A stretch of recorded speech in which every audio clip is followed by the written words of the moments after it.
자, 이제 농약에 대한 내용을 살펴봤는데 이제 농약 식품 오염 방지에 대한 내용이 있죠. 자, 이 농약을 이제 우리가 실제 우리가 뭐 농약을 접할 일은 별로 없잖아요. 근데 이제 이런 잔류하고 있는 농약이라던가 식품을 안전하게 먹어야 되는 가정과 관련해 가지고 이제 올해 2020년도 4월에 이제 경기도에 가장 이런 이슈가 되는 내용들 중에 PLS가 시험에 출제된 적이 있습니다. 아마 시험을 보신 분도 있고 건너 들으신 분도 있고 실제 시험장에서는 많은 사람들이 당황을 했었죠. 왜냐하면 PLS 내용을 볼지 않았다가 이제 그 부분이 출제가 되니까 그 부분에 대해서 이건 뭐지? 드디어 신공을 발휘할 때가 됐구나. 근데 그때 보기가 굉장히 길었어요. 그래서 이번에 출제된 거는 PLS에 대한 개념, 정의가 출제가 됐거든요. 그러면 이 정의가 출제가 됐기 때문에 이제 왜 PLS를 시행했는지, 목적, 또 PLS를 했기 때문에 어떠한 장점이 있는지, 마지막으로는 도대체 PLS를 시행하는 기관이 어딘지 이런 내용들을 충분히 같이 서브로 이제 공부를 해둘 필요가 있다라고 생각해서 선생님이 자료도 하나 가지고 왔고 저는 이런 자료를 보는 걸 좋아합니다. 우리 책이 너무 딱딱하잖아요. 그래서 저는 별로 쓸데기 없을 수도 있는데 괜히 노로바이러스 리플레스 들고 와서 여러분들한테 막 나눠줘요. 그럼 애들이 이건 뭘까 막 이러거든요. 근데 거기 보면 뭐 염소 희석 농도라든지 이런 식으로 그 사람들이 이해하기 쉽게 그림이 있거든요. 그래서 그림 자료를 좋아하고 이 그림 자료는 농진청에 있는 자료예요. 근데 농진청에도 있고 실제 식약처에도 자료들이 많이 있습니다. 근데 여러 자료를 출력해 본 결과 이 자료가 더 나아서 가지고 왔고요. 그래서 이 내용과 우리 교재를 왔다 갔다 하면서 볼 거예요. 잘 따라와 보세요. 자, 우선은 이제 농약에 대한 내용이 지금 제가 드린 자료에 우리 7페이지에 보면은 농약의 개발 및 유통 절차라는 게 있는데 실제로 우리가 별로 농약에 관심이 없었기 때문에 지금까지는 별로 신경을 안 썼는데 농약이라는 게 이렇게 된다는 거예요. 먼저 농약을 만드는 회사에서 농약을 수입하거나 제조를 하게 되면, 그죠? 뭔가 또 만들게 되면 새로운 농약이 이제 뭐 가지고 왔거나 만들었거나 하면 농진청에 신청을 하게 되면 농진청에서는 이런 성질이나 약해, 잔류 등의 평가를 하게 돼요. 그 다음에 그러면 식약처에서는 뭐를 하냐면 농약 잔류 허용 기준. 이게 진한 글씨로 되어 있죠? 잘 기억해 두세요. 식약처에서는 농약 잔류 허용 기준을 설정해요. 그러면 그 기준을 가져다가 농진청에서는 살포해야 되는 시기나 횟수 이런 것들을 정해서 안전사용 기준 설정을 하는 거예요. 무슨 말인지 아시겠죠? 우선 처음 보면 뭐냐면 내가 농부 아줌마예요. 그러면은 내가 실제 농약을 써야 되잖아요. 그러면 내가 잔류 허용 기준에서 내가 어떻게 해서 해야만 내가 잔류 허용 기준에 이하로 해서 내가 그 농산물을 팔 수 있을까? 이걸 맞추기 위해서 식약처에서는 규제 조건을 잡는 거고 농진청에서는 이제 그 키우는 방법을 알려주기 위해서 사용 기준을 잡아준다고 생각하면 돼요. 그렇기 때문에 안전 사용 기준과 농약 잔류 허용 기준이 다르겠죠. 이런 식으로 해서 농약이 등록이 되고 유통 판매가 되고 있다라는 거예요. 그러면 우리 교재로 돌아와서 안전 사용 기준과 잔류 허용 기준의 차이점하고 표가 있어요. 우리 교재에. 그러면 안전사용 기준은 PHI라는 약자를 쓰고 잔류 허용 기준은 MRL이라는 약자를 쓴대요. 개념을 보시면 안전사용 기준은 농업인들이 농약을 안전하고 효과적으로 사용할 수 있는 기준을 잡은 거고 잔류 허용 기준은 사람이 일생 동안 섭취해도 건강에 이상이 없는 수준의 허용량. 이런 허용량을 잔류 허용 기준으로 설정을 하게 되고 근거를 보시면 이 안전사용 기준은 당연히 농약관리법에서 관리를 하겠지만 잔류 허용 기준은 식품위생법에서 해요. 그래서 실제로도 공전에 보면은 맨날 개정이 되는 것 중에 개정한 3개 중에 2개를 빼는 것 중에 이 2개가 뭐냐면 이 농약 잔류 기준이 계속 바뀌고 계속 보강되고 빼지고 막 실험 방법 이런 것들이 개정이 맨날 돼요. 그래서 나라에서 그렇게 관리를 하고 있어요. 자, 이런 기준들이 있다는 거 먼저 개념 정리를 하고 거기 위에 이제 교재 1번을 보면 농산물의 오염 방지법이라고 되어 있죠. 이거는 원래도 우리가 배웠던 내용이에요. 자, 이 농산물의 오염 방지법과 관련해서는 8번하고 9번, 제가 오늘 드린 자료에 8번, 9번 자료를 보시면서 하면 훨씬 쉬워요. 자, 이 농산물을 이제 이렇게 오염된 농산물을 소비자가 먹지 않도록 우리 슬라이드 밑에 부분에 8, 9라고 써 있어요. 8장까지 가면 안 돼요.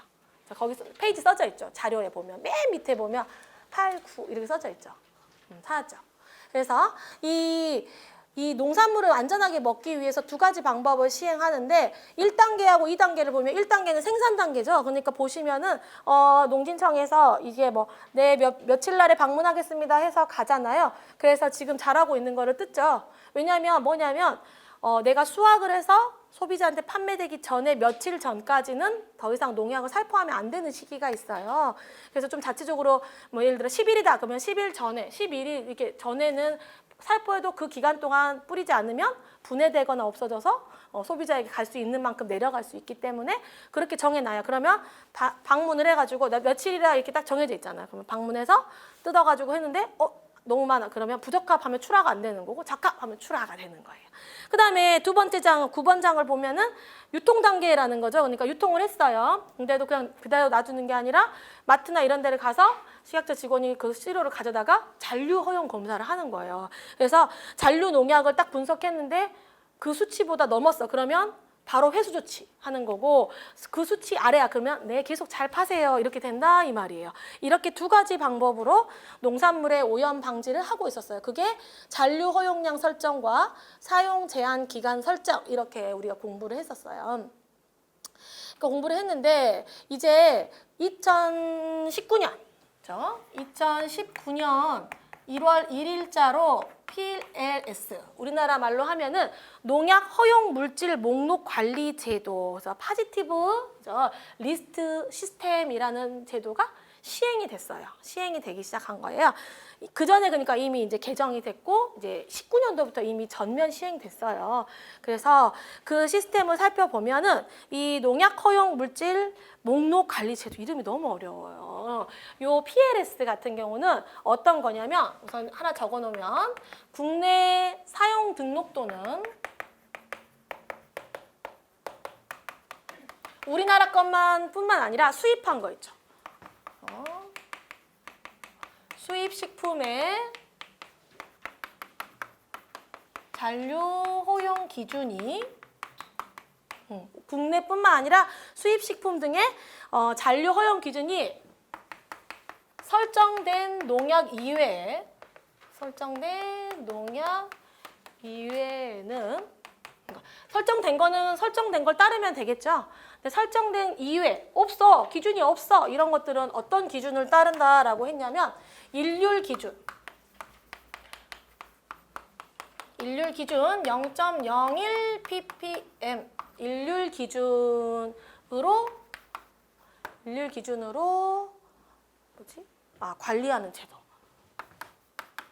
관리하는 제도가 이게 PLS입니다. 일률 기준으로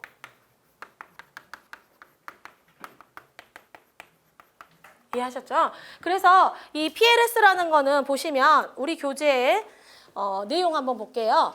농약 허용물질 목록 관리제도란 농약을 지금보다 더욱 신중하게 사용하여 더 안전한 농산물을 생산할 수 있도록 관리하는 제도인데 지금까지는 잔류 허용 기준이 설정되지 않은 농약에 대해서는 잠정 기준을 썼었어요. 잠정 기준을 썼었는데 PLS는 이 잠정 기준을 없애고 등록되지 않은 농약은 일률 기준인 0.01 ppm을 적용하는 것으로 안전관리 기준이 강화됐어요.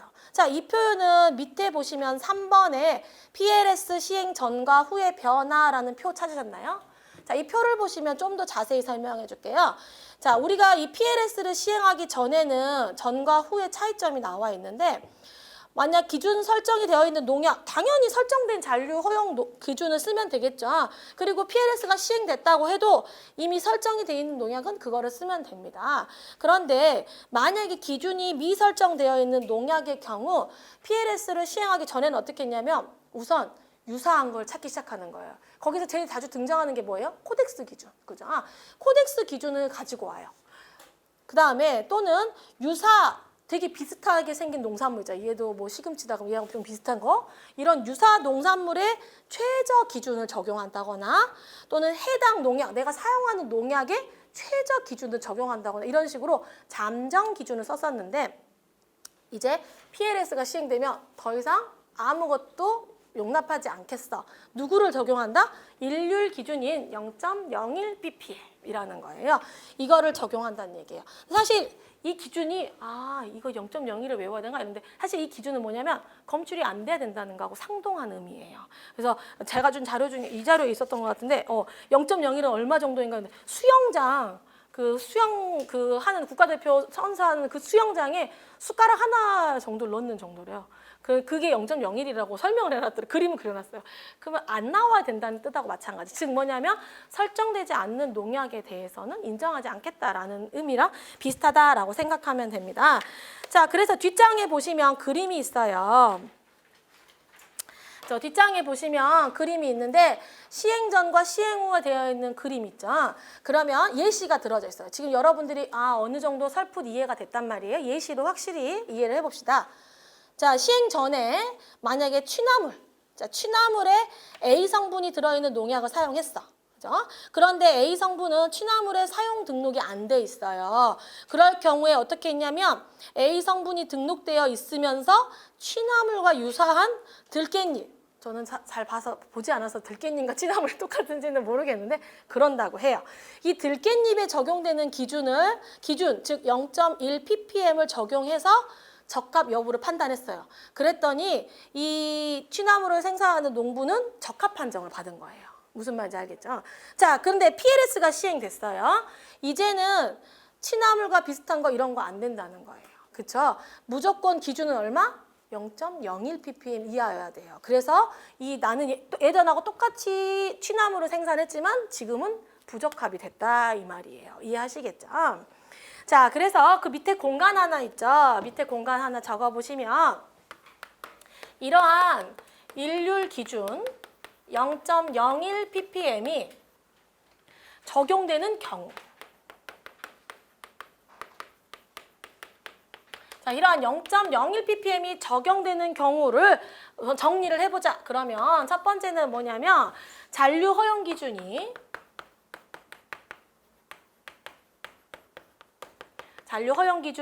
설정되지 않는 농약이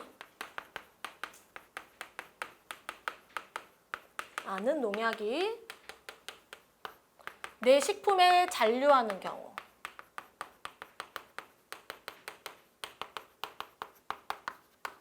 첫 번째.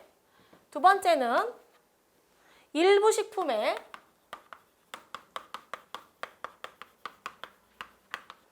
잔류 허용 기준이 설정되어 있으나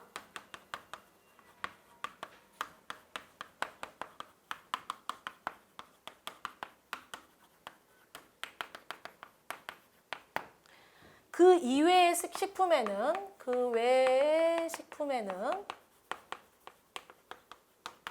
해당 농약이 잔류하는 경우.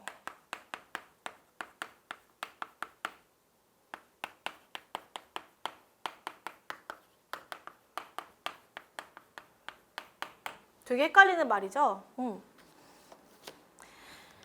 자, 그러면은 이게 뭐냐면 이제 이런 식으로 보기가 나올 때 잘 판단하시라는 거예요. 자, 만약에 이제 0.0이라는 이 일률 기준이 적용되는 경우는 뭐냐? 첫 번째는 허용 기준이 설정되어 있지 않은 농약, 그죠? 설정되어 있지 않은 농약이 내 식품에 잔류를 하고 있어. 그럼 당연히 0.01, 그죠? 국내에 농약으로 등록되지 않은 게 나왔어, 검출이 됐어. 그러면 안 되잖아요. 그렇기 때문에 그럴 때는 무조건 기준은 뭐로 둔다? 0.01로 둔다.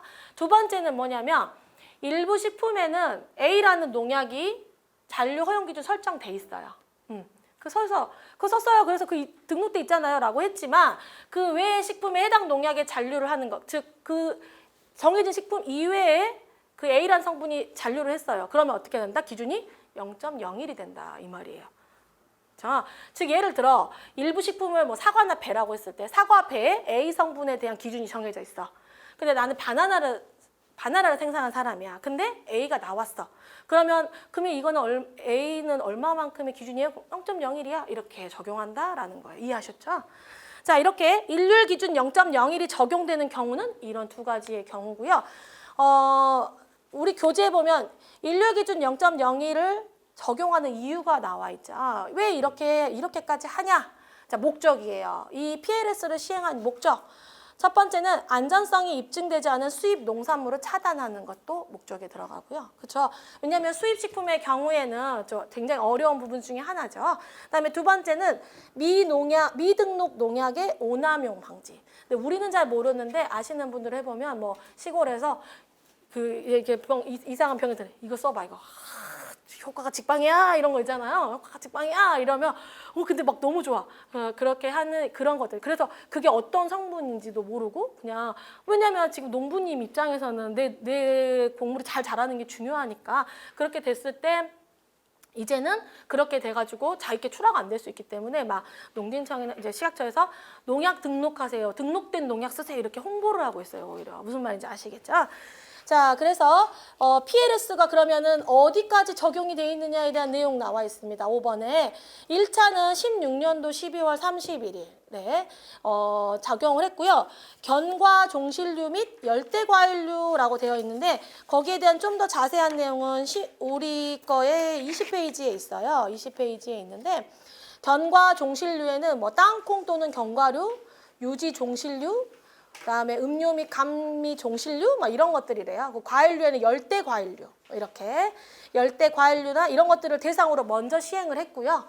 이제 2019년도 1월 1일은요. 국내 생산 또 수입되는 모든 농산물에 적용되고 있어요. 그렇게 알아두시면 돼요. 자, 그리고 마지막으로는 그 뒷장을 보시면 질의응답이라는 코너가 있는데 선생님은 생각보다 이 Q&A를 꼭 살펴봐요. 어떤 자료를 볼 때. 그러면 그 Q&A에 내가 궁금했던 부분이 딱 들어있는 경우 있거든요. 자, 방금 선생님이 이 내용을 설명할 때 궁금증이 생겼다. 최고. 뭐냐면 동일한 농약을 사용했는데 왜 농산물마다 잔류 허용 기준이 다를 수 있을까? 그죠? 그거 의문을 가질 수 있잖아요. 그게 어쩌면 당연할 수 있어요. 우리 이제 또 식품 전공자이기 때문에 재배 과정에서 동일한 양의 농약을 사용해도 작물마다 잔류하는 양이 다르기 때문에 그 농약에 대해서 잔류량이 설정돼 있다 하더라도 식품이 바뀌면 적용이 될 수 있다, 없다? 없다라고 생각하면 되고요. 마지막 PLS는 어느 부처에서 도입하는 것인가요? 식약처에서 PLS 제도를 만들고 시행합니다라고 되어 있죠. 그래서 식약처에서 관리하고 있다라는 부분까지 그래서 한번 보시면 됩니다. 자, 이 자료까지 뒤에 혹시 제가 말하지 않은 부분들도 한 번 더 꼼꼼히 살펴보고요. 이렇게 이번에 올해 출제된 내용들을 훨씬 더 꼼꼼히 잘 정리해 두셔서 혹시 다음 해에라도 출제됐을 때는 다른 내용, 이런 내용들이 혹시 출제되는 수도 있고 그래서 이 PLS에 대한 내용을 정확히 잘 숙지해 두셨으면 좋겠습니다. 자, 오늘은 여기까지 하겠습니다.